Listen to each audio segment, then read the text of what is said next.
A terceira via, chamada terceira via, quase não tem nenhuma viabilidade numérica, está muito próximo da margem de erro ou de zero. Por outro lado, permanecem as ameaças de Lula. Lula continua sendo o grande mal a ser evitado. A esquerda brasileira e todo o atraso, a visão retrógrada, as ideias progressistas, enfim, tudo aquilo que a esquerda representa, continua sendo um grande risco dessas eleições de 2022.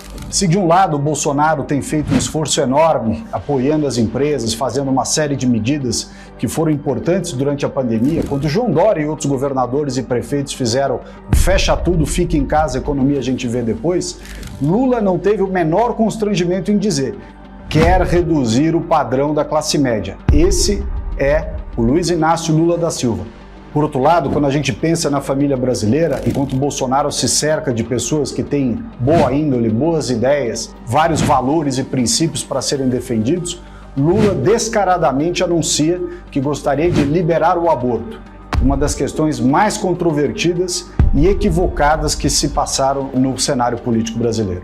A esquerda acusa Bolsonaro de ser o reacionário, fascista, genocida, mas por outro lado o que a gente vê é Lula, seguindo o exemplo de Cuba, Venezuela e outros países autoritários. Lula é aquele que quer controlar a mídia, quer controlar a opinião pública.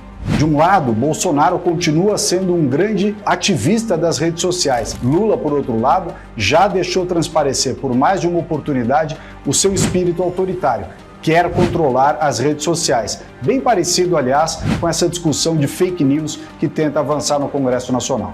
Para você que sofre com a segurança pública, por outro lado, enquanto o Bolsonaro quer aumentar as penas, segurar o preso na cadeia, acabar com as saidinhas, acabar com a saída do Dia dos Pais, saída do Dia das Mães, acabar com a progressão da pena, enfim, endurecer todo o sistema penal de cumprimento de pena no Brasil, Lula deu mais um show de sincericídio e disse que policial não é gente, não teve o menor constrangimento em falar mal da polícia e não equipará-los aos demais seres humanos. Outra questão importante para a economia é o respeito inclusive à responsabilidade fiscal. O governo Bolsonaro reduziu a relação dívida-PIB, fez uma série de mudanças, fez autonomia do Banco Central, enfim, avançou na lei de liberdade econômica.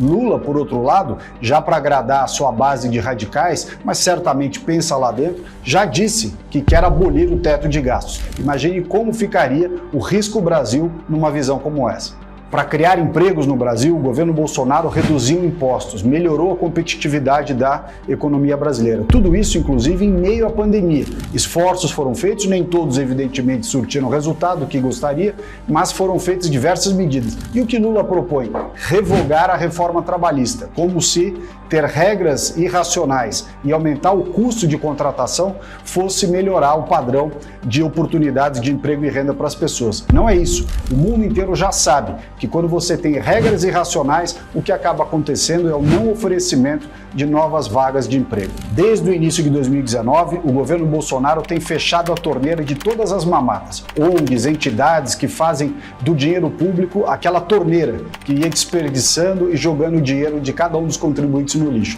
Inclusive o recurso que servia para financiar as invasões do MST e do MTST.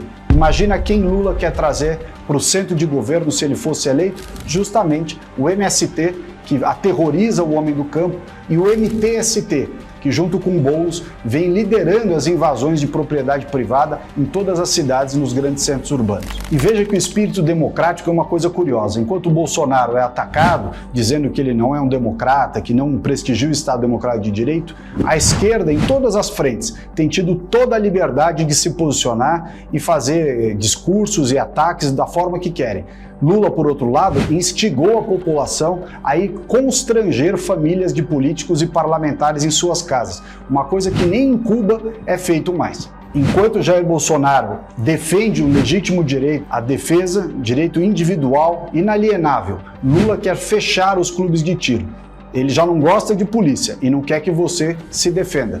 Depender dele, só quem vai ter arma no Brasil são os bandidos. Por falar em clubes de tiro, é interessante essa mentalidade seletiva de Lula em relação às armas. Ele defende o desarmamento, mas anda com escolta armada. Quando uma família de brasileiros de verde e amarelo foi criticá-lo lá na Unicamp, os seus seguranças, empunhando submetralhadoras, puseram para correr famílias de bem. É realmente uma vergonha que um homem que usa um relógio de 80 mil reais se diga um trabalhador brasileiro.